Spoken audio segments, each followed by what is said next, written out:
reincarnates into the modern world, only to realize he just got brutally nerfed. He spawned into the body of a guy who died of a heart attack at 28. After wandering the universe for ages, the legendary nature mage Theophil picks a fragile vessel named Kang Se-heon. He immediately wakes up in a hospital to his brother Seoul crying his eyes out. Thanks to a massive headache that downloads Kang's memories directly into his brain, the language auto-translates and he figures out exactly what happened. It turns out his new 370 lb body belonged to a stressed office worker.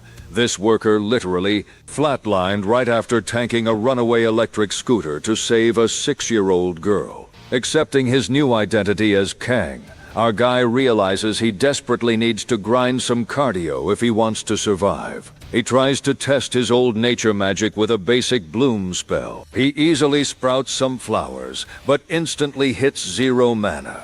In this modern world, natural energy evaporates the second you gather it, which is basically a death sentence for a druid. While he is taking a break on the stairs to catch his breath, Seoul checks on him, still completely traumatized about almost losing his only family. Kang casually drops the bomb that he quit his job because his manager stole his 3-month project. He is surprisingly chill about it though, since he is still adjusting to his vessel's leftover human emotions. Instead of working, he plans to sell his apartment and move out to the countryside to heal up. This is mostly because he secretly needs to live right next to a forest just to farm natural energy. CA thinks a little gardening will be great for him, but he begs Kang to start uploading to his dead YouTube channel again so he can at least keep tabs on him from afar. Not wanting to stress his brother out, Kang compromises. He agrees to treat the channel like a faceless vlog that he only updates when he feels like it. Right as they settle things, a girl suddenly approaches them apologizing. Kang's physical body instantly holds its breath, giving away that the original guy was totally in love with her. But the ancient druid intuition immediately starts flashing red warning signs. She tries to act sympathetic about his surgery. NGT, according to the newly downloaded memory logs, however, this girl is pure toxic trash. She kept dumping all her work onto Kang or blaming her own mistakes on him. He knew exactly what was happening, but he just went along with it. Seoul tried to get Kang's attention, then said his goodbye since he had a visitor waiting. As Seoul headed out, the girl apologized, but Seoul told her not to worry. Kang watched his brother leave and sighed for a moment. He turned to face the girl, who looked surprised, and asked with a somewhat suspicious look what she was doing there. She became embarrassed and apologized again. Kang noticed she was clearly flustered. This sudden coldness must have been a shock, as he used to speak to her in a gentle, sweet tone. She brought up some things about a project he had been involved in, but Kang responded that he didn't remember. After all, it was major surgery under anesthesia, and there were simply things he couldn't recall. She was left speechless when Kang said none of that mattered to him anymore. She told him this was a huge problem, then tried to convince him, pleading sweetly that she would be in a really tough spot without his help. Kang was momentarily at a loss for words, then suddenly called her a banshee, seeing right through such an obvious trick. He sighed, noting that it seemed Kang had absolutely no taste in women. He told the girl she had been using him the whole time, and asked if she didn't think it was a little rude to come chasing after someone who just quit his job, especially since she was more than capable on her own. She shouted that of course she was, but she was only asking out of respect for the person in charge. Kang answered that he wasn't in charge anymore. She ground her teeth in anger, then said she only said that because she was thinking of him. Theophil sighed, noticing the simmering emotions starting to settle down. He stated that these feelings belonged to Kang, and that was exactly why the connection to her needed to be cut off there. He stood up, saying they had nothing left to discuss, then laughed and asked her politely to just send the rest over by message. He walked away, leaving her behind. She shouted angrily, wishing him a speedy recovery. Theophil noted she was very good at saying things she didn't actually feel. Obviously, he was going to ignore every single call from the office. Suddenly, a bird landed on his shoulder. Time at the hospital passed as quickly as a morning breeze. The scene cut to a plate of glistening strawberries. A lot had happened since then. Kang trained hard every day, and those who used to look at him with disdain started rooting for him. Word eventually spread that his sister was a famous idol, and more people began treating him with small kindnesses. The nurse explained she brought the fruit since it was relatively gentle on the stomach. Kang picked up a strawberry and took a bite. He was amazed at how delicious it was, as a sweet, slightly tart flavor and a fragrant aroma filled his mouth. An older woman laughed, asking how he managed to make the strawberries taste so good. She said anyone watching would think it was his very first time eating one. It really was Theophilus's first time, but he covered it up, saying it had just been a while since he last had fruit. He savored the strawberries once more, feeling as if he were strolling through a botanical garden. Suddenly, he snapped back to reality. The woman asked if there was dirt in the strawberry, judging by his reaction. He answered no, it was just that good. Kang kept eating, saying he could feel the fruit's natural energy being absorbed into his body. He looked at the strawberry, saying he had found one more reason to hurry up and move to the countryside. Time flew by, and the day of his discharge arrived. An older woman said that in all her years she had never seen someone as determined as him. She looked at him, saying losing 20 kilograms was no small feat, then pinched his cheek, adding that he still needed to lose more. Kang thanked her for her concern and politely asked her to get well soon. He had given her a generous amount of natural energy. It wouldn't cure her, but it should help. She told him to keep smiling like that since it made her feel good too. She asked where he was headed since she had heard he sold his house. Kang just went, a bit at a loss, then explained he decided to head to the countryside to recover in a quiet place where he wouldn't need to worry about the city. He asked if she had ever heard of Mount Baiko. Sometime later, he finally arrived, completely worn out. Kang even had his tongue out, sweating, but this was the place he would be staying. He sighed, saying it was exhausting, but at least he had already sent his moving boxes ahead. Kang started walking toward the house he had bought on the recommendation of one of Seo's acquaintances. Signs of age were everywhere, and the cluttered odds and ends gave it a charming atmosphere, as if the place had aged right along with the house. Kang observed that it sat on the slope of Mount Baiko. He paused and closed his eyes, feeling the breeze and the nature around him. Then he sat down, saying that coming out to the countryside was definitely a good choice. But he started feeling a little uneasy. He was going to have to pull out all this overgrown grass, and admitted this might be a little different from what he had imagined. Suddenly, he muttered a phrase in another language, meaning, "Don't trip over a chair that isn't even in your path." Kang said there was no need to worry about problems that hadn't arrived yet. Then he rolled up his sleeves, saying, "Why don't I start cleaning up the house?" Until suddenly he discovered a small well in his backyard. The scene shifted. Kang had taken a break to go to the market to buy groceries. The place was quite lively, and there was even a dog wandering among the oranges. Kang noted how incredibly lively it was there. He leaned his bicycle against a wall and read a sign explaining this market ran every 5 days. Suddenly he caught a delicious smell and spotted a food stall. The food looked incredibly tempting, even the sushi rolls. Theophil recognized these as the street foods he had seen in Kang's memories, his mouth watering. The vendor sweetly asked if he would like some. He declined, hurrying off, saying he needed to get this body back to normal first. A little while later, an old man's jaw dropped completely. Kang was asking him if this was a seed shop. The old man asked what he was looking for, comparing him to the fluffy little dog he kept at home. Kang pointed at the corner of the stall, saying he wanted everything. Besides the tomatoes, he asked for seeds of every single variety. Then he asked the old man if he had grapevines, and he answered he had some that were 5 years old. Suddenly, the man turned and told Kang it was far too late in the season to plant these now. He explained he was worried about whether the seeds would even germinate, since Kang was buying so much, and figured it would be good to give him a heads up. Kang was delighted to hear this. He thanked the old man for the warning, but told him not to worry. After all, he's a druid. The old man turned, impressed by his enthusiasm, laughed, and told him not to come complaining later. Then he handed the bag over to Kang. Kang held all the goods he bought, absolutely delighted. He left, bidding a very formal farewell, until the old man looked a bit confused. He got Kang's attention again, since he was already asking for even more stuff. Kang turned around as the old man asked if he was really going to carry all of this himself.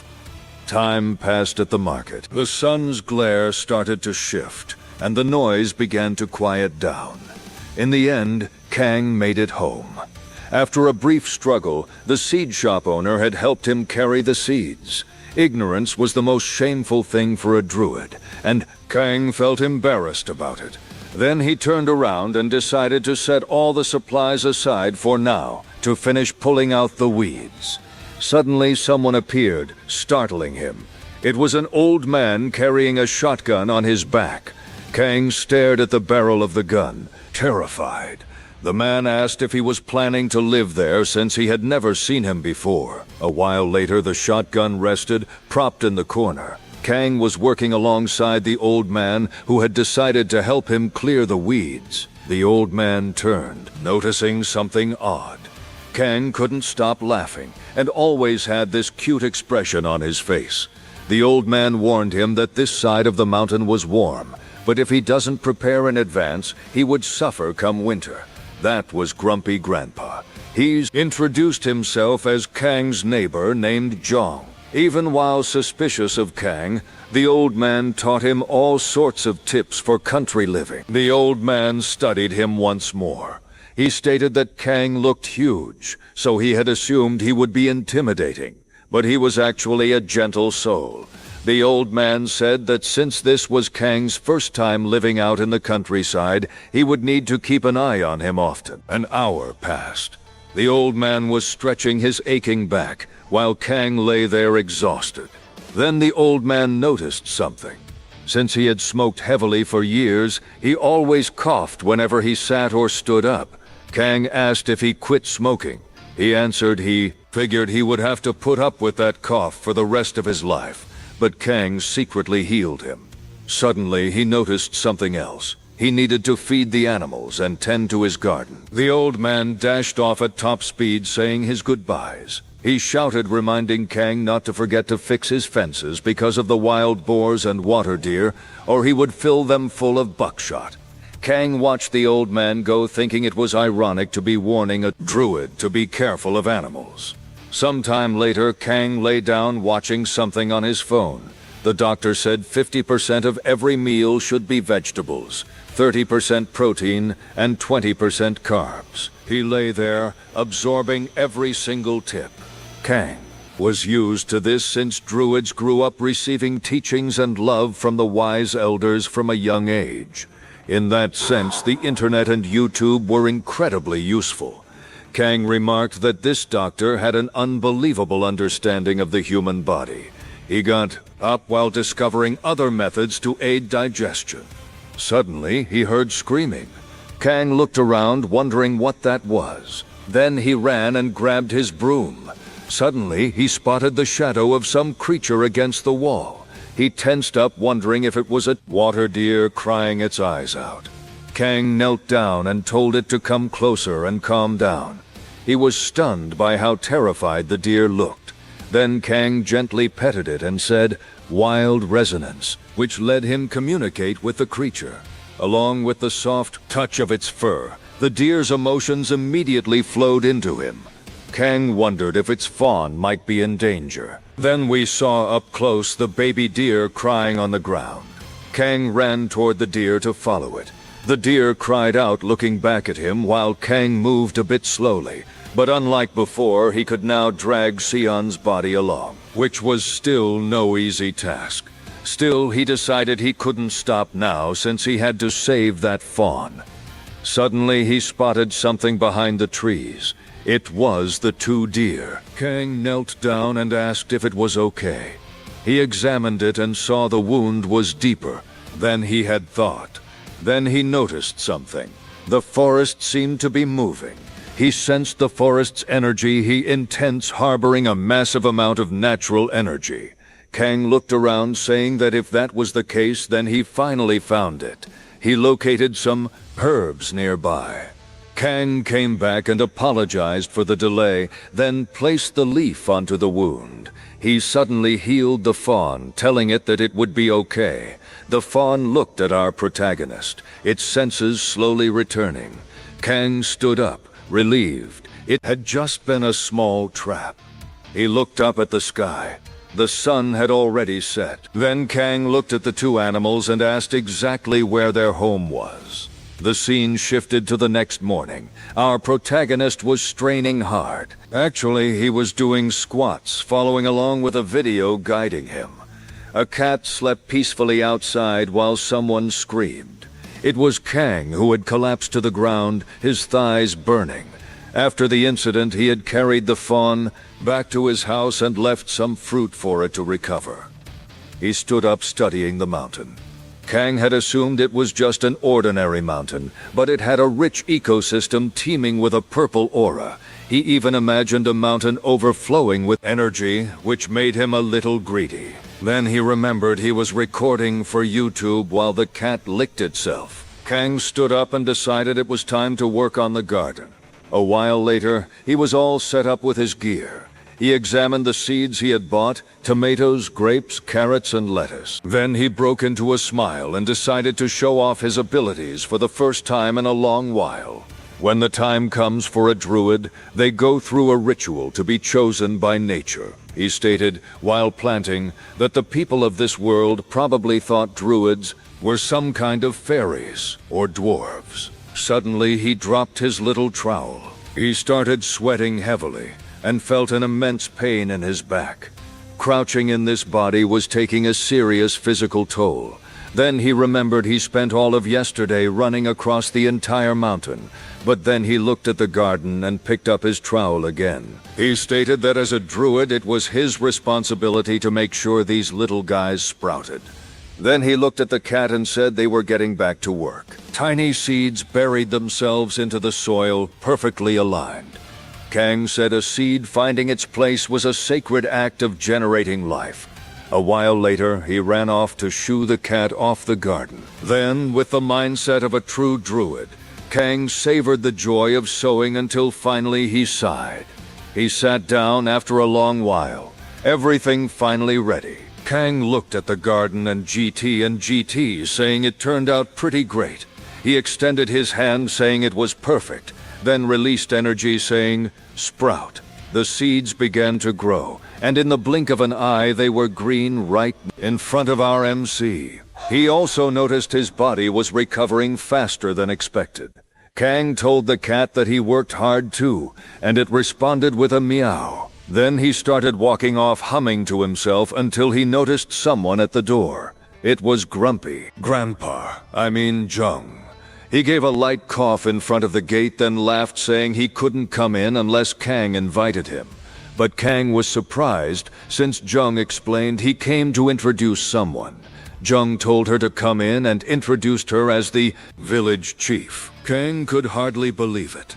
The old woman started chuckling softly and said to him, "So, you're the young man who came from Seoul." The two of them stood face to face. Kang looked at her, wondering why she was staring at him so intensely.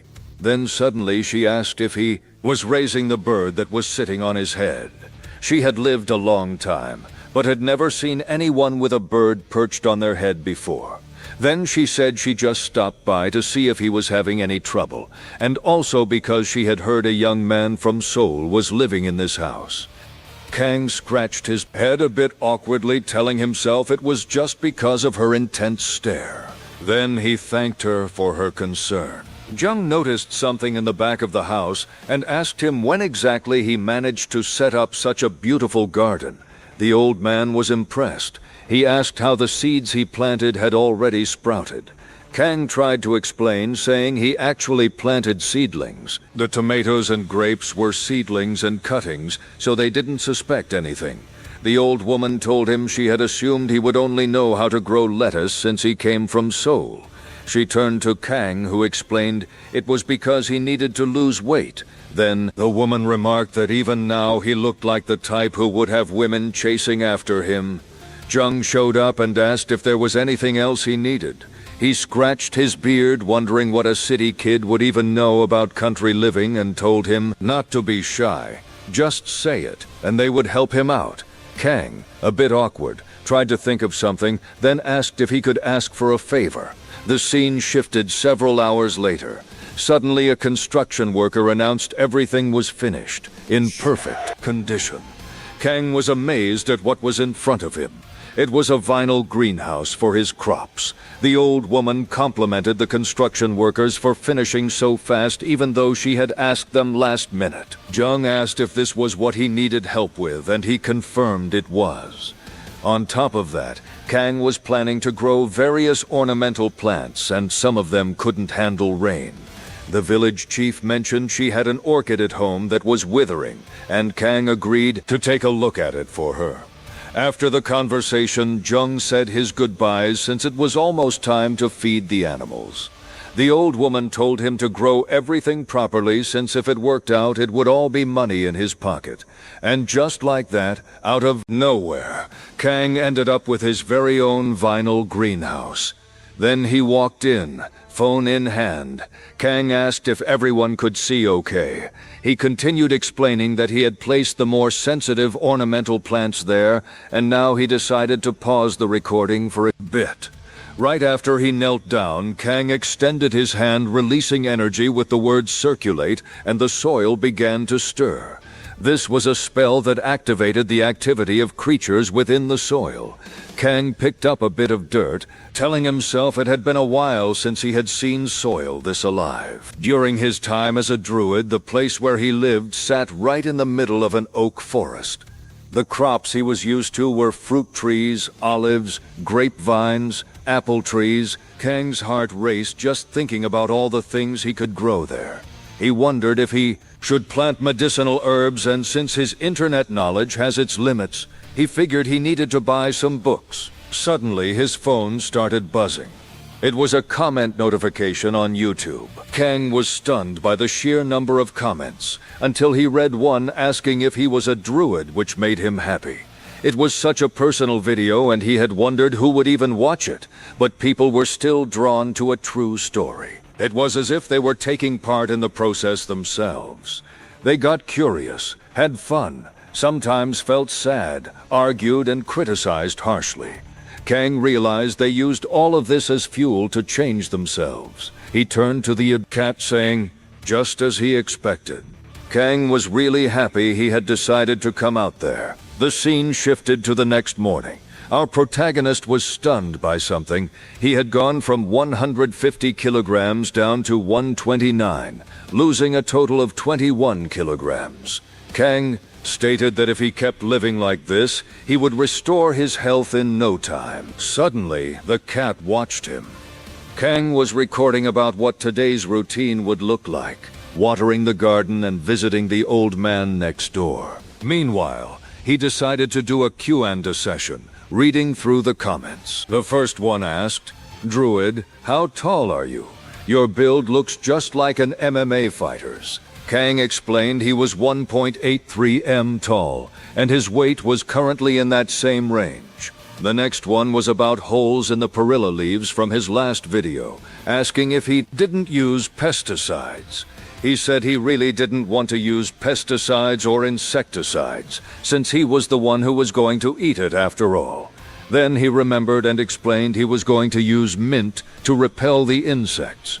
He wrapped up the Q&A there and thanked everyone. Suddenly he heard loud crying. Kang turned in every direction, searching for that familiar cry. He spotted the shadow of some animal, followed by a person running. It was the water deer dashing past him at full speed. The man told Kang not to just stand there like that. Kang froze, unable to react. It was the old man, furious, chasing after the deer. Our MC looked at Zhong's shotgun, then watched him disappear into the distance until it hit him. What just happened? The water deer was in danger. Suddenly he hears a shotgun blast. Kang tells him to wait, but Zhong cannot hear him. Kang's feet begin to glow as he prepares to act. He uses his bind skill, wrapping it around Zhong's legs. The old man turns around in surprise. While he is confused, Kang approaches him. Zhong turns and asks where those roots came from out of nowhere, until he spots the deer acting furious again. Kang thinks of a better plan and shouts that the deer is his pet. Zhong asks if he is messing with him, and Kang says it is the truth, adding that he even saved it from a trap. Kang kneels and calls the deer to prove to the old man that it is true. The two stare at each other for a while, and surprisingly, the deer comes to Kang excitedly. Zhong asks if it is good considering it destroyed his entire sweet potato field, and then tells him to put a collar on it. Kang listens to his words and obeys without question. Zhong leaves but explains that the bullets he has are blanks, and no matter how grumpy he acts, he does not hunt babies. He also mentions there is a specific season for deer hunting. Furthermore, the village chief made some acorn jelly, which is why he called him. Zhong explains that it is homemade and tastes very good when mixed with a little lettuce and spicy sauce. Then he says goodbye, telling him to take that animal and go home. Kang sighs in relief and turns to warn the deer that if it messes with the grandfather's potatoes again, it will be in big trouble. He claps his hands, remembering something, and we hear him asking the deer to stand still for a second. Suddenly the deer has a bandana around its neck. It spins with joy, while Kang observes how great it looks, ensuring others will know it has an owner. Then we hear Kang from a distance saying that now they will find its mother. The scene changes to Zhong's house. He is eating a type of pie. Zhong thinks to himself about raising a water deer. Frankly, it is not a cat or a dog, but at the end of the day, Kang is a good boy. The old man sighs, opening a faint smile, and states that he really is a very strange boy. Suddenly we see someone walking up. It was Kang, who had left the deer at home and returned immediately. Then he hears someone shouting, "Brother." He looks toward the front of the gate where two people in a car are waiting. It was Se waving at him. He explains that he had some free time and decided to drop by. He introduces the person next to him as his field manager. Kang is impressed, as it was he who recommended the house. Kang scratches his head, responding that it was indeed his grandmother's house. Siyu asks how living around here has been, and Kang says he is loving it besides the fact that it is quiet. He enters and tells them to follow. Siyu and the field manager are surprised. Kang's brother's eye even twitches. In front of him, the house is finished. Siyu calls Kang's attention, saying that no matter how he looks at it, it seems like a haunted house. Kang explains that he only cleaned it for now to do the renovations later, while the manager says that is a bit too much. Siyu notices something and asks if those were the garden beds from the video. The two look, observing that it was not bad at all. The manager praises the way he made the place look so beautiful. Then Kang notices tears streaming from his eyes and asks if he is crying. The manager explains that seeing someone living in this house again makes him emotional because his grandmother used to say this place was blessed. He then says he really hopes he continues to stay healthy here. Siyu calls his brother's attention, saying he saw a greenhouse and asks if he can see it. Siyu goes to observe it. For a long time, Siyu runs around as if exploring every corner of the house. Kang notices he seems quite excited, perhaps because he seems healthier after such a long time. Before they realize it, the sun begins to set. Siyu is already in the car, saying he liked it. He says he is more relaxed now and had no idea Kang would manage so well. Since the place is now Kang's, he says he will bring more members next time, so it would be better to renovate the location. Kang laughs, agreeing with him. He calls his brother's attention and thanks him for coming, asking him to visit again soon along with the manager. The manager replies that he will certainly return. Se-heon opens a faint smile and asks Kang to take care of himself. Before he leaves, he says there is a gift that will arrive soon. He leaves and waves from the car, saying he will find out when it arrives. Kang watches his brother leave, feeling confused and curious. Leaving behind this enigmatic mystery, the warm glow of the sun settles behind the distant sound of the engine.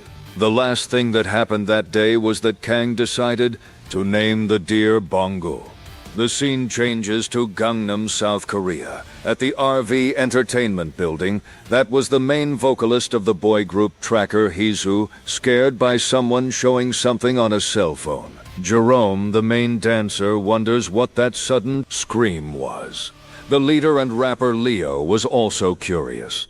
In the background, we see Se-heon laughing slowly with his phone in his hands. He points to the cell phone showing a caterpillar. He is the band's guide vocalist. Leo asks why he was watching something like that, and Se-heon explains that it is his brother's channel. Suddenly, someone says, "Inner Healing," and asks if that was the channel. It was Kay, the sub-vocalist, who was also watching. He explains, slightly embarrassed, that it is relaxing to watch, and he falls asleep very easily. Hisu says that in any case, Se-heon's brother was very skillful. The dishes are beautiful, and the way he plants makes everything look delicious. Se-heon remains somewhat skeptical, asks him if Kang would reach 1 million subscribers. Then he tells Hisu that he will take him on the next trip. Suddenly, Hisu is surprised. He tells Se-heon to wait a second and asks if his brother by any chance also raises a water deer. Se-heon looks at Hisu's screen, confused, and wonders what that was. The scene changes to the deer making a strange face. Kang was so exhausted that he could barely speak. He goes back to walking, asking if it really liked the name Bongul. While he walked, he explained that creatures that taste the energy of a druid are easier to resonate with. Giving a name is the act of firmly tying that connection. An invisible rope formed between this little guy and him. This absolute truth is not limited only to things that breathe and run. Kang finds something. It was a giant tree full of leaves around it. The absolute truth applies equally to them. Kang touches the tree and introduces himself. His eyes begin to glow green. He asks if it would like to be his Orin. Since ancient times, Druids called the plants with which they connected by sharing their nature energy Orin. The Orin becomes the eyes and ears of the forest on behalf of its master. It is almost like marking territory. Since he bought everything up to the mountain behind the house, Kang needs a point to transform into his territory. Kang chose the largest pine tree there as his Orin. He scratches his head and says that they will get along well from now on. Time passes for a moment. Finally, Kang finishes his walk with Bongul and wonders if he should visit the chief. He notices something. Kang is startled suddenly. He realizes that the ground was being turned over. Kang touches the hole in the ground. He analyzes that this was not a wild animal. And just like the trap, someone is invading this land. Kang did not know who it was, but he was determined to teach them a lesson. Se-heon realized what he had to do. Since ancient times, the way to resolve such matters is to make a report to the ruler who administers the area. Kang opens the door shouting for the village chief. He freezes confused. He spots the lady from afar. She was surprised by his presence. Kang had frozen because that was a 5 million won electric bicycle. The lady explains that she was going to his house. She takes the plant, explaining she wanted to remind him that it was because of it that she was going to his house, because she does not know why it is like this, even though she is watering it the usual way. Kang asks her not to worry and takes the plant. He remembers why he came to call her. He successfully activates his snitch mode. Sometime later, the chief drinks her tea while he finishes explaining. Apparently, everything they did infringed upon the wildlife protection law. The lady slams her cup on the table, saying it is no use catching them red-handed at the location. She explains that last spring she caught those guys who fled by car with Aurelia Sprouts. Kang is in disbelief, while she says they escaped taking advantage of the excuse that she could not prove they were Sprouts.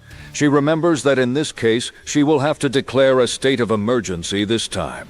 She starts looking for something in her bag and shows the agenda for the East District Village 1 meeting. He just needs to come to the community center tonight, and there will also be a welcome party. Kang is slightly confused and wonders about the village meeting. That night at the East District Community Center, a very lively party was taking place. A man was humming incredibly well despite being drunk and starts to get even more excited afterward. A lady was praising Kang's appearance and tells him to try more things. Jung was drinking soup broth while listening to them talk. Kang was surrounded by the food they were offering him and wonders if this was really a village meeting. And so the East District Village 1 meeting began. Everyone is seated in a room. A woman announces she's starting the 12th meeting of the East District Village, and everyone claps as others discuss what's been happening around the village. They mention someone's been stealing from the village, and that some things were dug up behind the new young man's house. Everyone starts debating the matter, saying the culprit won't turn themselves in easily. They suggest organizing regular patrols to keep watch over the village. The woman asks if anyone has any objections. Everyone says no and that they like their colleague's idea. The woman says it's decided then, and the plan will start tomorrow. Elsewhere in the room, some of the older men keep drinking and enjoying themselves. The protagonist remarks that they really do settle things quickly around here. The director of the Sports Council asks if he's the young man who recently moved in. Our protagonist talks with the director, who says it's a pleasure to meet him and asks if he was the one who brought the cake. The protagonist says yes, and that this was his first formal introduction. The director says the cake is excellent, and the protagonist is pleased. He continues saying he'd make a perfect Syrium wrestler, making the protagonist a little nervous. The woman tells him not to bother the young man since he just had surgery recently. The director, looking at the woman, says he has incredible potential, but the woman tells him to have some shame and train with the wrestlers he already has. A little dog approaches, sniffing the protagonist's hand and licking it, and he flinches. He asks whose dog that is, and the director says his name is Badu. Badu climbs into the protagonist's lap and everyone is stunned. They say Badu usually gets stressed out even around his own owner, and they're amazed he's sitting in the protagonist's lap. The director feels a little betrayed and goes to talk to Badu, who growls angrily at him. And so, with everyone's warm welcome, his first meeting in the village comes to an end. A few days later, on a sunny day, Kang starts a vlog saying he's been away for a while, since he had a lot to take care of. But he brings good news. He's escaped severe obesity, dropping another 5 kilograms, and he's earned permission for a cheat day once a week. So Kang decides he's going to eat pork today. Drooling, he says he can't hold back anymore and is really craving it. He's prepared the vegetables he grew himself to go with the meal. Kang sets his camera beside him and begins his meal. He does the whole preparation: lettuce, perilla leaves, pork, and garlic. That savory aroma, like a fire spirit caressing Kang's skin, lingers in his mouth, followed by rich juices flowing like spring water through a deep forest. Various vegetables grown with the earth's energy and the life of a pig raised by nature are all in Kang's mouth. The principles of all creation are packed into this single wrap. Thanking the food, he says there's no better time to bring out that guy. Kang comes back with a plate of kimchi the village chief gave him at the last meeting, and he wraps the meat in the fermented vegetable. The harmony of the crisp, tangy kimchi with the rich pork feels like a true feast. And so, Kang continued his meal for a while. He posts the video he made saying it's been so long since he's had such a hearty meal, and he should eat slower next time. The village chief calls him. He answers right away, asking what happened. She says she was worried about him racking his brain over the orchids for nothing. He says he'll bring them to her tomorrow, saying he took good care of them, and the chief thanks him. Still on the call, she says she should pay him for his work. Kang says there's no need, and he wasn't expecting anything in return for what he did. She tells him not to refuse and to just accept it graciously, saying she'll send it herself. Forced to accept, he hangs up, saying goodbye to the chief. He finds it pretty embarrassing, but decides to accept it as a token of gratitude. The payment lands on Kang's phone, and he goes to check it, immediately startled. His phone drops to the floor. Still stunned, he checks again and realizes she sent him 5 million won. Kang freezes at that unimaginable amount. In my days as a druid, my master used to tell me the following: whether you're saving an orchid or learning to face an enemy, being a druid is about showing your ability. If you receive too much, life will judge you with more work. He'd say this all so carefree, but for Kang, 5 million won was too much. Trembling as he looks at the payment, he says it's not 50,000, it's 5 million, and wonders what he's supposed to do with that much money. Thinking he had to give it back, he tried calling the village chief again. He ended up getting scolded, and the chief didn't budge an inch. He takes a deep breath and says he'll just have to give her a gift instead. It's almost time to harvest the grapes, so he says he'll use them to make wine for her. Kang uses the internet to buy 220L French oak barrels. It wasn't cheap, as the barrel alone cost almost 1 million won, but he says it was worth every cent. He feels nostalgic for his days as a druid. Kang looks outside and says there's no need to rush. He'll wait for the grape's best version. Outside Kang's house, someone knocks on the gate. Kang doesn't know who it is and gets up to answer. He opens the gate and asks how he can help. The man in front of him asks if this is Kang's house. Kang says yes and asks who the man is. The man introduces himself as Se-heon, handing Kang a business card. He says he's here on Mr. Seoul's request, and Kang says, "Seoul's request?" A while later, inside the house, the man inspects the roof. Seoul asks if the company has already arrived. Kang says yes, they're already looking over the house. Se-heon says they have a great eye for local craftsmanship and that Kang is in good hands. Kang, a little uncomfortable, asks if this was Se-heon's gift for him and says it wasn't necessary. Se-heon says it absolutely was necessary, since it looked like he was already ready to share his room with insects. And GT, he continues, saying he'll cover the costs, so Kang doesn't need to worry. Kang says he'll accept it for now. Se-heon says the carpenter is the uncle of one of his group members and he'll take great care of him. He adds that Kang can pay him back later with an autograph since the carpenter's nephew is a fan. Kang thanks him for the help, and Se-heon says he'll call again later. The carpenter finishes his inspection and Kang asks how the house is holding up. The man says the kitchen could collapse in the next typhoon and the roof won't hold up much longer because of termites. Kang asks if it's really that bad.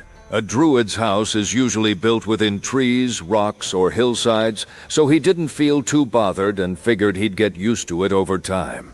The man says even with the termite damage, the house still has a solid roof and good tiles. He says the rafters and pillars look sturdy, and the structure is decent overall. My concern is the termites. If you let them keep going, the structure will become unstable. Our protagonist says termites won't dare sink their teeth into a druid, but he shouldn't be stubborn about it. He asks how much it'll cost, and the man says not much, and the government can help cover it.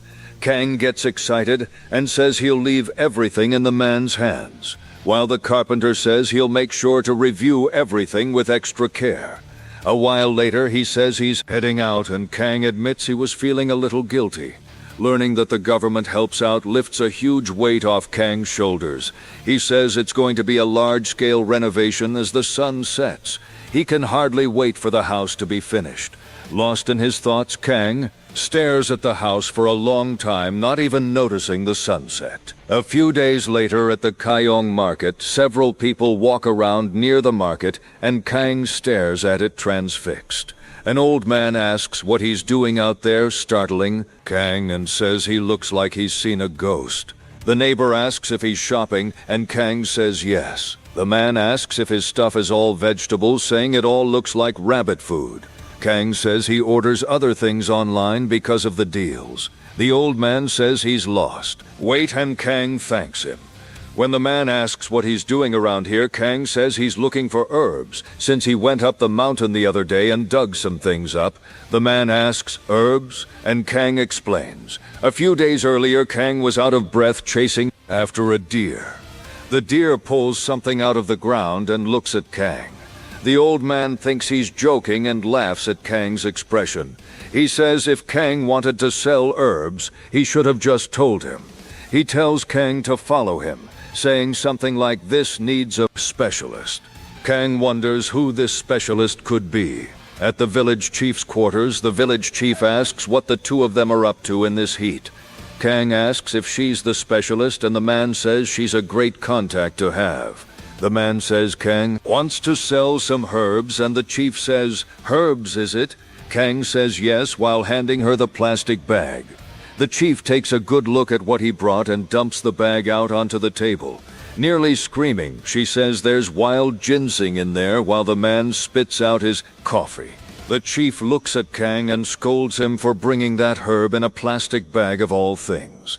The village chief's scream echoes through the whole neighborhood. Roots that grew for decades, untouched by human hands, absorbing the mountain's energy. That wild ginseng Kang brought is incredibly rare, and its value could range anywhere from tens of millions to hundreds of millions of won. The chief asks where he found something so precious, and Kang answers near the top of the mountain. He explains he's been raising a water deer, and it was the deer who dug it up.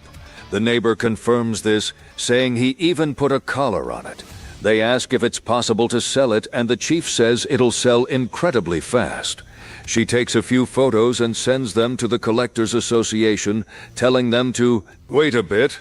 The woman says it's hard to say without an appraiser, but it's easily worth over 30 million, and with the right buyer, it could fetch triple that. The chief says the backstory behind it matters a lot, like those old tales of spirit sightings used just to attract buyers. In his case, he followed the blessed omen of a lucky deer to find it. The neighbor says that's all a bunch of nonsense, and the woman says she'll handle the sale for him. Kang thanks the village chief and leaves the wild ginseng with her. Mr. Joe and Kang head back home. The two chat about how beautiful the chief's house is. Joe mentions that her late husband used to be the president of a large company. He built his own fortune, but after retiring, he barely lasted 3 years. The chief spent all that time taking care of him. Wanting a break after raising their kids, Gio says gathering herbs to keep him alive is why she became so sharp and resourceful. He continues saying she's incredibly lucky with money and Kang shouldn't worry about the sale. Gio gets a call and says they've already found a buyer. He says the final sale price came out to just under 100 million won, and Kang is stunned by the amount. Gio says a famous company bought it, and he's glad it worked out. Patting Kang's shoulder, Gio tells him not to get cocky about the money because he actually worries about Kang. Kang looks at Gio's face and remembers a moment. At that instant, an old forgotten memory surfaces in the present, and the Druid master who always stood by his side. Kang thinks to himself that it's been a long time since anyone worried about him like that. He says once the money arrives, he'll buy plenty of things for them to celebrate. Gio tells him to fix his own potato field first since the deer wrecked it. While summer insects chirped in the grass without even realizing it, Kang was becoming more and more a part of that village. After the fuss over the wild ginseng died down, the large-scale renovation of Kang's house had begun. The man tells Kang to take a look at what he'd like to change about the house. He says they removed the old roof and will restore it to its original height, and that they'll also extend the house to connect to the outdoor bathroom, including new flooring. Kang says it sounds incredible, that the house is bigger than he thought, and tells him to continue with the plan. The man asked what he wants to do about the wall. Kang shows a sketch of how he wants it. He says he'd like to plant apple trees along the outer wall like this, and put in an arched gate covered in red roses. The man says the thorns on the roses would work as a natural fence and it'd be better to install a motorized gate. Kang explains the roses are useful in several ways. The man says he also needs to reinforce the back wall for security, and Kang, smiling, says he's counting on the man's services. Like winter turning into spring inside that place, the old house slowly began regaining its shape, a place where the wind finds its way, where sunlight rests for a while. Just like when he lived as a druid, this place was becoming a home. That dark, quiet night, Kang, on a call with Se-heon, says the renovation won't take much longer to finish. Se asks if he's really going to sleep in the greenhouse. Kang answers yes, since it'll make good content for the vlog, and it's comfortable. He asks how Se-heon's schedule is going. Voices in the background call for Se-heon, saying the recording is about to start. Se-heon answers Kang, saying he's been really busy lately, and mentions they'll be going on tour soon. Kang tells him not to push himself too hard, and to take care of his health. Se-heon says not just anyone gets to be an idol, and tells Kang to worry about his own health instead. He mentions he'll try to find a way to stop by before heading to Europe. Kang says he's going to hang up, and Se tells him to sleep well before the call ends. There was a smile in Se's voice, but nothing about it was really funny. He knew Se-heon was working non-stop, and it hurt quietly, knowing all he could do was cheer him on from afar. Lying out here, the stars really do seem sharper. He had to wait for the renovation to finish, so Se-heon could come rest at his house. Bathed in starlight, that greenhouse, Kang drifts off to sleep. The next morning, on the mountain behind his house, Kang shouts at Bambi to stop destroying the sprouts in his garden. Every morning for an hour, Kang starts by tending to the mountain. He checks the new sprouts and listens to the complaints of the small lives around him, soothing the scattered natural energy of the forest. Of course, if this little one didn't cause so much trouble, it'd be much easier. But it's hard to scold her after she was the one who led him to the wild ginseng. Ever since Bambi started following and helping Kang, no one would have guessed she was injured not too long ago. On top of that, the comments on Kang's videos keep asking to see Bambi, and whenever she shows up, the views skyrocket compared to regular videos. Bambi stares fearfully into the middle of the forest. Kang senses her fear and feels an aura. Kang wonders if Orin has detected some kind of anomaly, and they head toward a giant tree. A druid connected to Orin can see and feel everything she senses. Kang opens his eyes and sees that the thieves from before have returned. The thieves are harvesting the mushrooms growing around there. The one in the hat argues with the other, saying he's picking them the wrong way, and keeps saying that even after all this time, his lackey still hasn't learned. The lackey says he knows how to do it right and just got impatient. He says they should be more careful now since the mountain has changed owners. The one in the hat mocks his partner, saying they've been coming to this spot for years, and tells the lackey to quit being lazy since they have a job to do. He keeps walking and finds a patch full of matsutake mushrooms, calling the lackey over. They say they hit the jackpot, since there are plenty of fat, healthy ones right there. The one in the hat starts harvesting and asks why the lackey is just standing there. The lackey calls out to Yu, saying something feels off. Several animals begin staring at the two thieves. Yu asks what all these wild animals are doing. He tells the lackey not to be scared and to get back to work quickly. A tremor shakes the forest. A dense fog begins to settle around the two of them, and the animals start stomping their paws against the ground, furious. They begin closing in on the two bandits. One of the deer starts speaking, but it's actually Kang saying, "So you ignored my warning. People fear what they don't understand. I thought that fear would make you back off, but it seems greed won out." Kang, with a serious expression, says, "And in that case, I can't just let you go." The bandits start running from the furious animals. Kang says, I'll make sure you never set foot on this mountain again, as various animals chase after the bandits. The desperate lackey asks Yu what the hell those things even are. Yu says he doesn't know, and tells him to just run and not look back. Looking anything but pleased, the boar snarls at Yu as he runs as fast as he can. Through Orin as a conduit, a druid can link every living being of the forest into one. Those connected through this power become the forest itself, driving out intruders. Kang, irritated, says he was cultivating those Matsuteik for the next village meeting. After running for so long, the bandits grow exhausted. Yu says something's wrong. They're running in circles.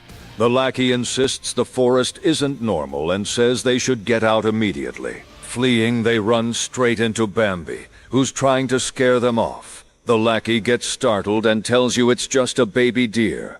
Yu, heart-pounding, gets irritated and grabs his shovel. Charging at Bambi, he tells her to get out of the way as the deer's face fills with desperation.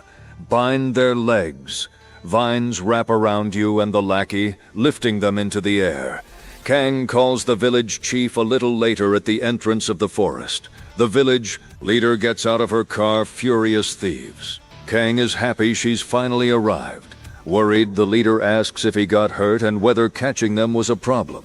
She also asks why the two bandits look so beaten up, and Kang says maybe they fell while running. Furious, she recognizes the two bandits and says they finally caught the right people this time. The police officer says there's no point denying it since they were filmed trying to sell the stolen goods too.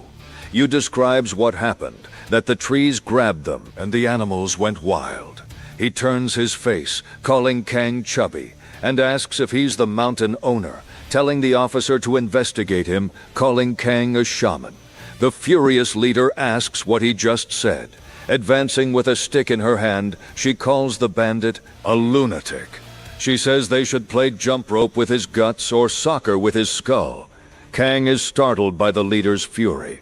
The officer says he'll take them to the station to sort out the details. Yu says the trees really were attacking them and that the mountain is haunted. A priest overhears what he's saying and asks why he's telling such lies on the Lord's land. Kang looks back. He notices it's a priest, but wonders who exactly he is. In my past life, the clergy always seemed to split into two groups, the greedy ones like goblins and those who wore themselves thin in service of their faith. Druids weren't part of any clergy, but their lives resembled those who served the divine. They proved their convictions through the hardships they endured. The world called such people seekers or ascetics. Kang wonders what kind of priest stands before him. The priest, still indignant, asks if stealing wasn't enough. Now they to lie about it too. The scriptures say those who hide their sins will prosper, while those who deny them sink deeper into the abyss. And calling the mountain haunted would be blasphemy against the monastery. The officer says they're just talking nonsense to escape the blame, and he's already confirmed footage of everything that happened. He introduces Kang as the mountain's new owner, who chased after the bandits the moment he saw them stealing. Kang introduces himself, saying he hasn't lived there very long. He says it's a pleasure to meet him, that his name is Matt, and that the monastery is under his care. Matt says he stepped out to handle church matters, and it was his fault for not managing access to the mountain properly. Kang says it's not his fault at all. It was Kang himself who caused the commotion. The monastery Father Matt oversees shares the same ridge as Kang's property. Crossing one slope would take him straight there. With that much responsibility, it would hardly fall on his shoulders. And yet, he bowed his head first without a single excuse. Just from that, Kang could tell what kind of person Matt was. The leader checks the bandits' bags and sees they'd cleaned the place out. They'd stolen all sorts of ingredients with resale value. She says the priest and Kang should split the recovered goods between them. Kang says it's fine, since the ingredients were meant for the next village meeting. Matt says he doesn't need anything either, since it was meant for the elders to eat. The officer says he'll take the bandits to the station since there's a lot to investigate. Furious, the leader tells him to punish them harshly. The officer tells Kang he'll follow up with more details later. Stella keeps cursing at the thieves as the police car drives off. At the village chief's colorful cursing, both men can't help but smile. And just like that, the whole mess with the thieves blows away like a bad wind. A few days after the renovation, the house looked far tidier than before. Stella says she barely recognizes the place and thought the young man would take much longer to fix everything up. Kang says there are still a few things left to repair, but it shouldn't take long. She compliments him, saying the house genuinely looks livable now. Kang offers a meal since she's already there using some ingredients he'd harvested. She doesn't refuse, thanking him for the invitation. A voice comes from Kang's gate calling out to him. "Grandpa Young?" Yu Young walks into the young man's house. Kang asks what he's doing there, and Young asks if he could have a little more lettuce because the store-bought stuff doesn't taste the same as Kang's. Kang says he'll pick another full basket for him and asks if he'd like some cabbage too. Everything that passed through a druid's hands stood out in both flavor and nutrition. When you give plants exactly what they need, they can't help but thrive. While harvesting, Kang asks if the priest sells soap. Stella says yes, and that he brings some to the senior center from time to time. Kang wonders if they don't just live off donations. Young says the monks are self-sufficient, and there's no real reason for the faithful to visit the monastery. They mention they might have to stop soon since bamboo harvesting has become very difficult. Stella says the priest has been worrying about that recently. Kang just listens quietly to the conversation. Father Mateo seemed like a good man. Reaching out to someone like him felt natural. Kang decides to think about how he could be useful someday. A little later, Kang arrives with a dish he prepared himself, tomato salad.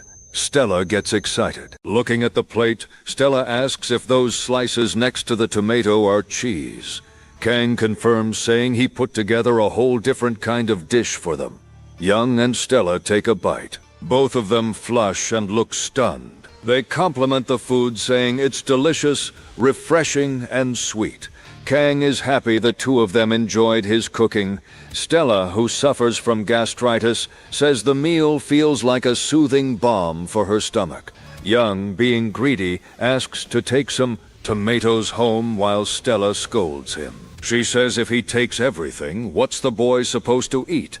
Young says he's no wild animal living off the land. A smile blooms across Kang's face. For a druid, "Your crops are delicious" is the highest compliment there is. Kang says he'll go pick a few more tomatoes. Nature brings joy to people, and people nurture nature in return.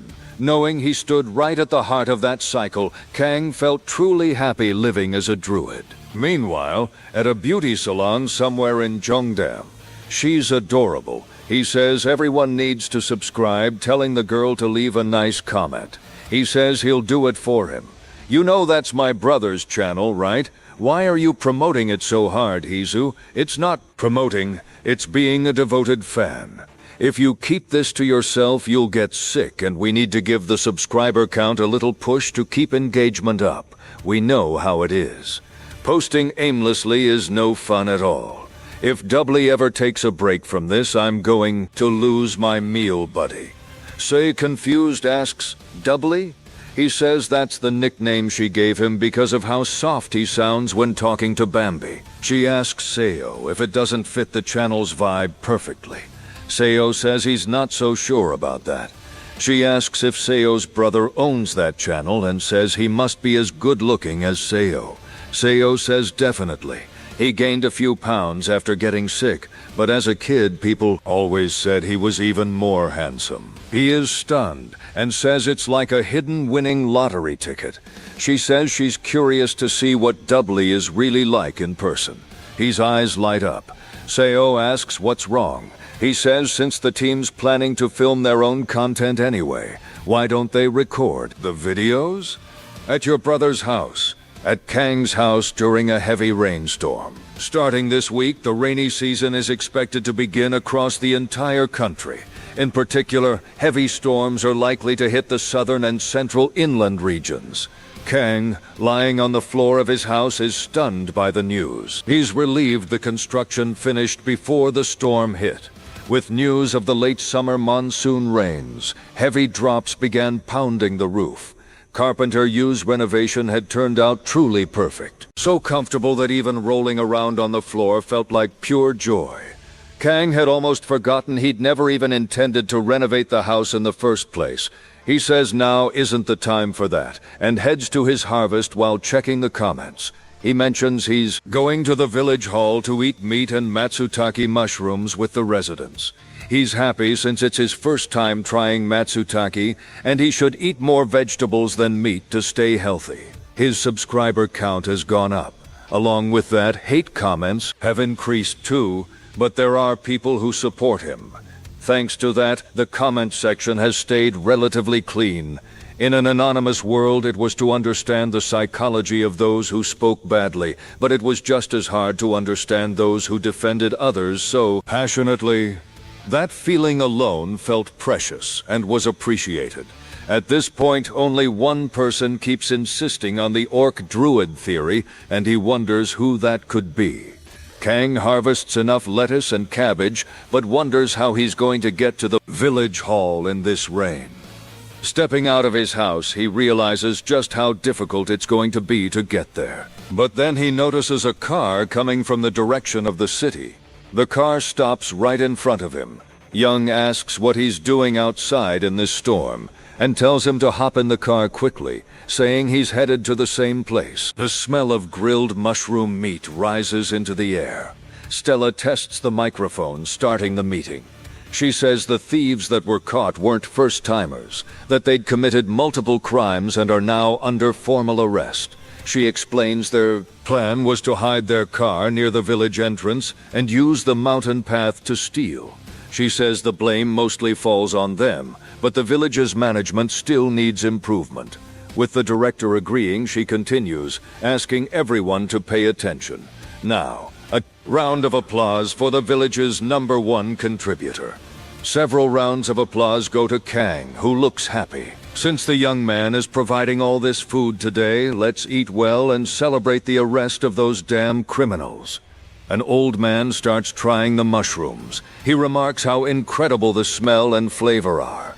Another man says it's amazing and asks if they're really supposed to taste this good. Kang approaches and asks if it's to everyone's liking. The first man who tried it says, "This is turning into a full-on feast." Kang asks if they'd like to try it a different way too.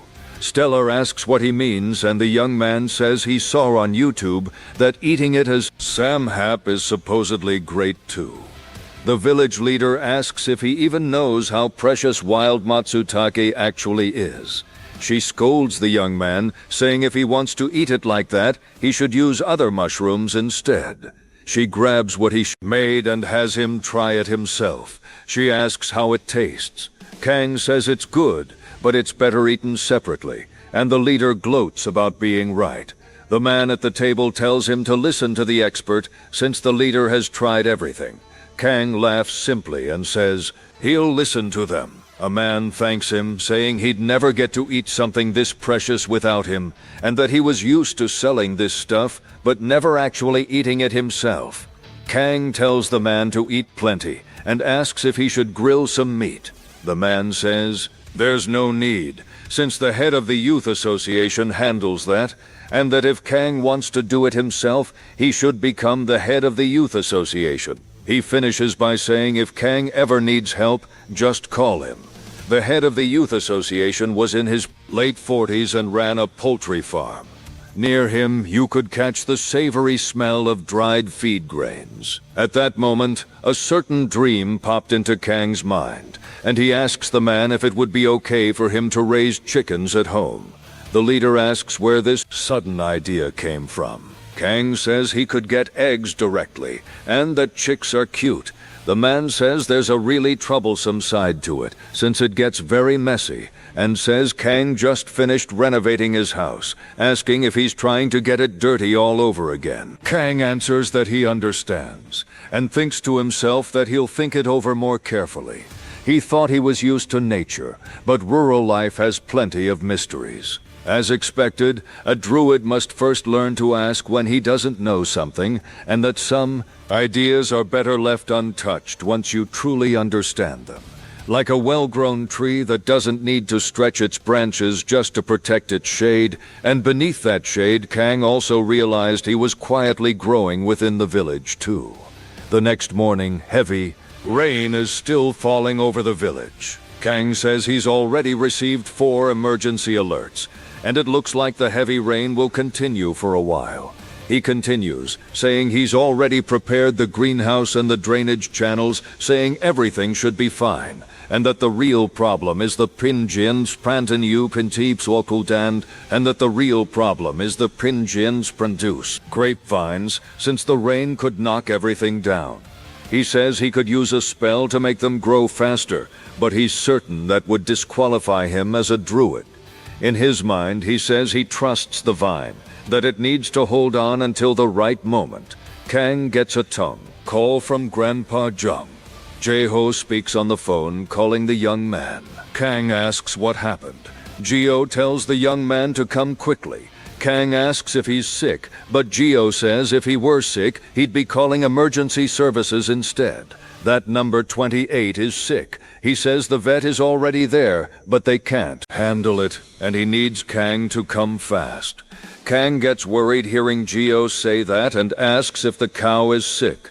Amid thunder and a fierce storm in Grandpa John's barn, Kang rushes over to the location. Geo calls him from the back of the barn. Is that the vet? Kang asks what happened. Geo explains that number 28 lost her strength and collapsed. The old man gave his cattle numbers instead of names. He said it was so he wouldn't get attached, since they'd be sold eventually anyway. Even so, his face looked pale and worn out. Kang asks if he should move number 34 to the next enclosure. The old man says that one's too sensitive and he'll have to do it himself if necessary. The vet says they need to get number 28 back on her feet first, because if cattle stay lying down for too long, it can affect their breathing. He asks if he's Kang and if the young man could help him. Kang says yes, approaching and helping the vet lift the cow. Seeing the cow suffering, the young man speaks. He tells the vet to wait a moment and try to calm her down first. The vet says sedatives are out of the question since she's pregnant. Kang says he wasn't talking about medicine. Since he raises a deer, he has a method for when she gets agitated. The vet says this isn't the Hess time for jokes. Kang begins humming inside the barn. The vet is shocked he's singing at a time like this, but he notices every cow in the barn starting to calm down. The vet is stunned by what's happening. Kang asks the vet how the cow's doing and if he can treat her now. The vet asks who Kang really is. A little later at Grandpa Jong's house, the vet has a cup of coffee and Geo offers one to Kang. The young man declines, saying he'll just have water since he can't have caffeine. The doctor says number 28 had a fever caused by stress, which made the symptoms look worse than they were. He mentions that thankfully the calf inside her is fine. Geo thanks the two of them for helping, saying he can finally breathe easy. The vet asks how he did that. That thing before, the singing, was that actually a song? How did the cattle calm down that fast? Is that some kind of magic? What exactly are you? And is it true that you raised a deer? Kang stammers as he tries to explain. The vet stares fixedly at Kang. Geo asks what all this sudden fuss is about. The desperate vet asks if Kang could teach him that because it's exactly the kind of skill a vet needs. It always comes in handy with agitated animals, and it'd be an enormous help. Kang lies, saying it's just a Western folk melody, and says he saw on YouTube that humming helps calm animals down. A Druid technique, humming. It looks like singing, but it's actually a method of syncing your breath with nature. It's not something that can be easily taught or learned. Geo says he doesn't think it's a matter of technique at all, that animals naturally adore Kang and that he should have seen how Beck acted the other day. The vet asks if that's the famous Beck. Geo confirms, reiterating that everything in front of Kang just calms down. The vet takes a deep breath and says he's seen someone like this before, someone animals just naturally follow for whatever reason. One of his professors in college had that same ability. He was an excellent vet. He says things like that are unique and no matter how hard you try, you just can't imitate them. And that this is the first time he's felt this envious of someone. Geo suggests they become friends and help each other out when needed. The vet gets excited about the idea and says he's 29, asking Kang's age.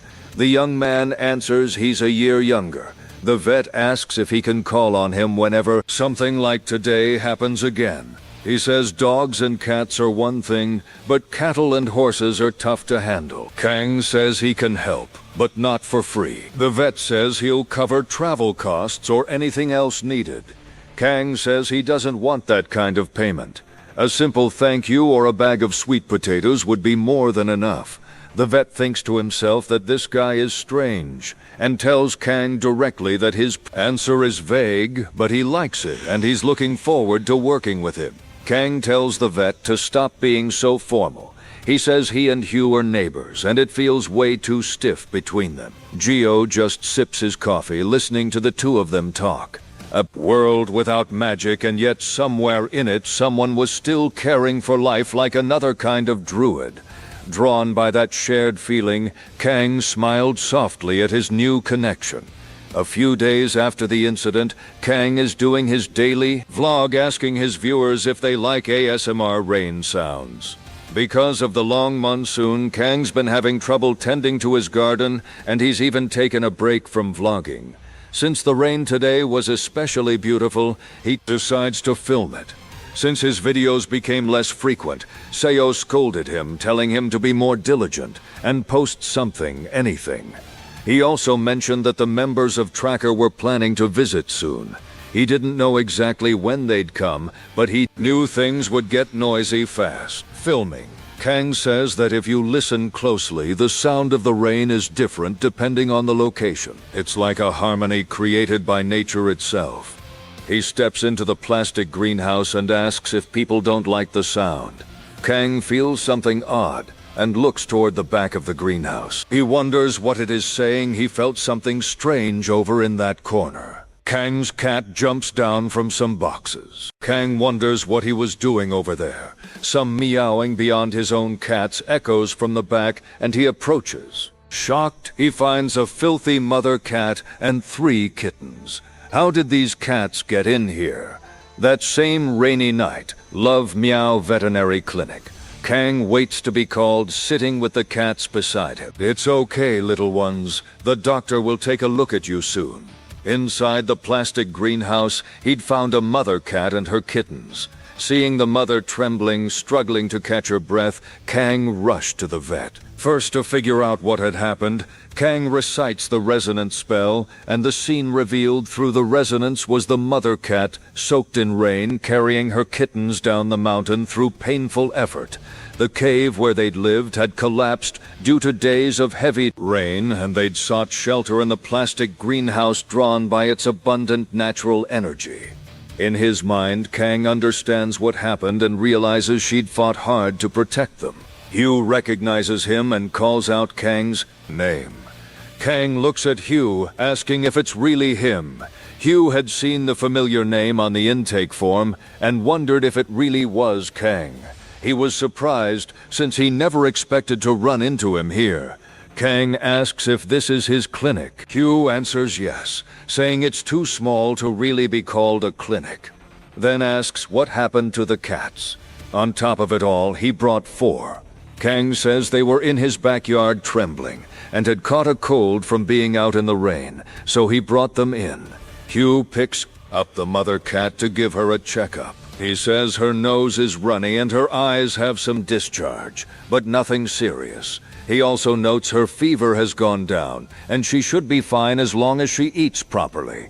Kang sighs in relief. The vet says just because they're healthy doesn't mean he should release them right back out there. It'd be good to get them vaccinated and spayed and neutered, but only if he genuinely wants to. Kang thanks him, saying he can finally stop worrying. The vet says he was just doing his job. then asks Kang if he could help him with something for a moment. Kang asks how he could help. He gets up from his chair and follows Hugh. The young man asks what this place is. Hugh answers it's where they care for animals that need intensive treatment. He leads the young man to a cat. Kang asks if she has a feeding tube. Hugh says yes, since she refuses to eat and they've had to feed her liquid food. Kang asks what happened to her. This cat first arrived with jaundice. Her eyes and gums had turned yellow, and her liver values were terrible.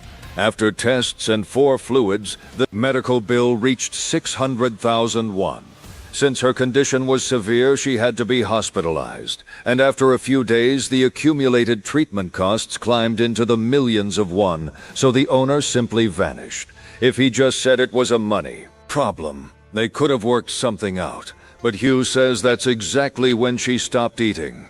No matter how tasty the treat, she doesn't eat. She just curls up. Even though animals can't speak, they understand. She knows her owner abandoned her. Kang asks if Hugh takes care of her the whole time, and if there's no insurance covering her medicine and liquid diet, the vet says he hit the nail right on the head. Well, what else could I do? He says he can save her and he can't just pretend not to see her. I'm a vet and I have to fulfill my duty. Either way, he says he needs to change her feeding tube, but she won't stop struggling. He asks Kang to calm her down like last time. He says he'll take a look first, heading toward the cat's cage. The cat tries to push him away, but Kang says it's okay. There's no need to be scared, extending his hand. He pets the cat and she immediately falls for Kang. The vet feels both sad and happy since she offered her cheek to Kang right away. While with him, the cat always scratches. Kang says cats are naturally cautious by nature and thinks to himself that no animal would ever refuse a druid's touch. Hugh asks him to hold her for a moment while he changes the feeding tube. Kang tells him to wait a second and try offering her a treat instead. The vet holds the treat in his hand. He tells the young man she won't eat anything at all and she might bite him. The young man tells him to try anyway. The cat looks at the young man a little fearfully, but he gives a signal that it's okay. The vet slowly approaches and offers the treat. The cat starts eating it. The vet is stunned that she's finally eating and asks how that's even possible. Kang says she realized he's a good person and she doesn't need the feeding tube anymore. Hugh is grateful and asks why she hadn't eaten until that moment, telling her to keep it up so she can leave this place soon. Only then does he finally notice it. The countless scars etched into Hugh's hands, earned through his relentless struggle to save that cat. Kang feels the gentle bond flowing between the cat and Hugh. No medicine, no injections, just something born from a warm heart. The cat is adopted by Hugh, the strongest healing power in the world. The next day, in Tracker's waiting room, Seo's friend is listening to Kang's Rain ASMR, saying how nice it is. Another group member says he's the only one listening to that during their busy season. The friend says he doesn't get the vibe. Seo says he could have sworn Kang had run out of things to film, but the friend says people in the comments are still enjoying it regardless. Diet, animals, and now even ASMR. Well, he says it's all about healing out in the countryside. The manager calls out saying their next appointment is coming up. Everyone starts heading out of the dressing room, but Seo notices one member hasn't gotten up yet. He tells him to wake up so they can go, but is met with silence. With a startled look, Seo takes a proper look at his companion and asks if he's okay. Not understanding what's happening, the other members check on how their colleague is doing. They say he's burning up with fever. The colleague says they should take him to the hospital. Jerome says he'll rest afterward and that it's just a cold. He'll be fine after taking some medicine. Seo tells him not to worry about the schedule and that if his fever doesn't go down, he'll have to be hospitalized. Seo's friend tells him not to push himself so he doesn't make things worse. He hands Jerome a fever reducer and asks why he always catches colds and that he spends practically half the year sick. Jerome tells him to quit nagging. Se-heon says that since he's so sick, he won't be able to go to the countryside with them. Jerome says he's absolutely going since it's the group's own content and asks if they think they're going to film without him. One member asks if he's really okay to appear on camera looking like that and says Jerome is a person of priceless beauty when healthy, but when he's sick, he's a completely different person. Jerome says he's going to smack that member's mouth. The member tells him to just stop getting sick then. Jerome insists he's not sick. The other members laugh. The next day at the traditional Gyeong market, Geo asks if he rescued some stray kittens. Kang says yes and left the mother at the vet to get spayed. Meanwhile, he's taking care of the kittens at home. Geo says that explains why he bought so many toys. He continues saying it's good to raise them well so they hunt mice and bugs. Kang says he's not raising them for that. He says he was thinking of stopping by the nursery and mentions who said cats like perilla leaves. Geo says that's not perilla, that's catnip, and remarks that the young man is going to be more trouble than the kittens themselves. Since we're on the street already, let's stop by the handmade tofu shop too. I want to buy some soybean broth to make kongguksu. Kang follows along behind him. He feels embarrassed for having mixed up perilla leaves with catnip. He wished he could find a hole to hide in right at that moment. A little later, at the handmade tofu shop, Kang talks to the shopkeeper. The shopkeeper asks if he wants the usual. Kang says he wants 3 blocks of tofu and 2 bottles of soybean broth. The owner starts acting strange, coughing a bit. Kang wonders why he's acting like that. Something feels way too off. Kang slowly looks behind him. Why is that? Man giving off such a suspicious aura? The man notices Kang staring. He pulls down his cap and leaves the shop. The shopkeeper thanks the man and tells him to come back any time. Geo asks what's going on and who that man was. The shopkeeper, trembling with fear, says he's a criminal and that he used to be a gangster in Seoul, that he got out of prison and moved out here. Geo hopes nothing happens in the town. Kang keeps staring at the door and wonders, a criminal? The man walks through the streets, unsettling everyone around him.